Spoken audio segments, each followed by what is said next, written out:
Good day everyone. So I've seen an incredible performance from a C0 Nilou player, and they basically cleared out the entire first half of this power burst in 38 seconds using Nilou and Kokomi in the Bloom team. It is so good. So Jamie here, I'll link the sort of video in the description below, actually did it, and it's quite a performance. So we'll watch the first floor and then I'll give you a bit of a demonstration on how to do it, and then we'll do a bit of a breakdown as to how you can do it as well, and the sort of builds and equipment that you might more or less need. So this is absolutely astonishing. So let's just quickly see what he has done. So obviously he did restart a bit for some of the attempts, but there he is. So he sort of attacks these enemies, draws in the enemies near the back, so you can see they're sort of grouped in. Now we're just going to sort of play AoE Hydro, finish off the enemies, little boomerang going onto that enemy at the back, and now of course here is Nilou just absolutely smashing everyone in 9:44. Really good.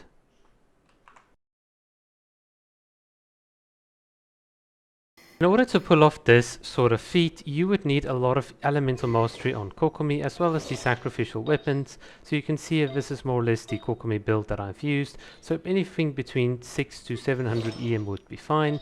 On Nilou, of course, you want triple HP to maximize the damage given from her passive. Obviously on the Traveler, as much EM as possible, and the same would be with Kole.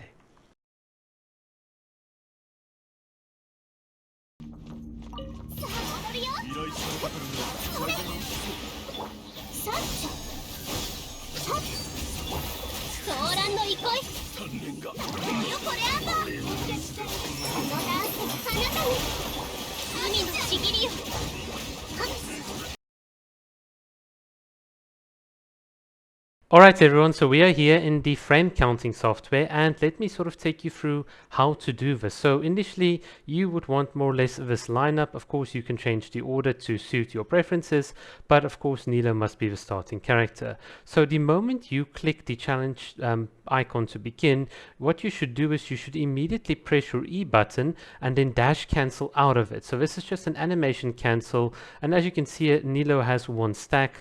Basically she needs to complete 3 of these movements to activate her sort of special effect that allows her to generate bountiful cores. But by animation cancelling like this, you can save some time. So here you can see I'm activating the second step, the third step, and then of course the final step right here. And immediately what I want to do is position right behind these enemies, because what I want to do by going this far out is draw the guys that are at the back in, because if you don't do this, they typically tend to stand where they are and they don't want to then sort of clump up. So this is a very good technique towards doing so. And then what you'll now find is I'm going to use the Traveler, and we're using obviously the Favonius sword, or the sacrificial sword. What am I talking about?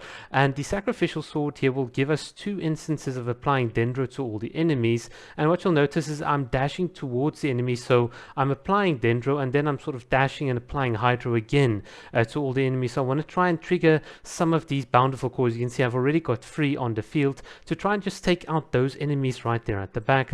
Of course the elemental burst comes up, immediately sorts of applies Dendro to the enemies as well as hits them quite hard. And now we've got Kokomi here that can enable us to trigger the final sort of bountiful cores in an AoE, and this should then allow us to destroy all of the enemies more or less at once. So if you can time it really well, it'll be awesome. Now the biggest thing that hinders clearing times is actually this enemy right there at the back. So there's one of those enemies and he's got a tendency not to actually come in. So one of the things that the guy in the video did is he actually used Kole's boomerang to inflict a bit of Dendro onto that enemy, which is so smart. And it's the one thing that I've been saying so many times, like it doesn't matter if some of the enemies are a bit further spread out, as long as you can get that Dendro and get that Hydro to them, then you can still trigger bountiful cores at their position, which is like sort of what we did. Unfortunately I could not pull it off in this video. Instead what I did is I did a bit of a different trick. So I turned around. This typically will allow the enemy to charge towards me, so that's one of the enemy's AI mechanics. And then I of course triggered Nilou to hit everyone in a wide AoE. So obviously everyone's got Dendro on them, and now they're going to get an additional instance of Hydro on them, so that's just going to generate more cores. And obviously by the time Kokomi's on the field, you can see a lot of these cores have already exploded. These enemies are almost like pretty much done, and There we go. It is as simple as that. Just sort of note here at the end, you can see this enemy was just barely inside the AoE or like the Dendro circle from the Traveler, but because of Nilou's Elemental Burst, we could get the Dendro cores to him, which is so cool. And that is how you sort of beat this within 20 seconds.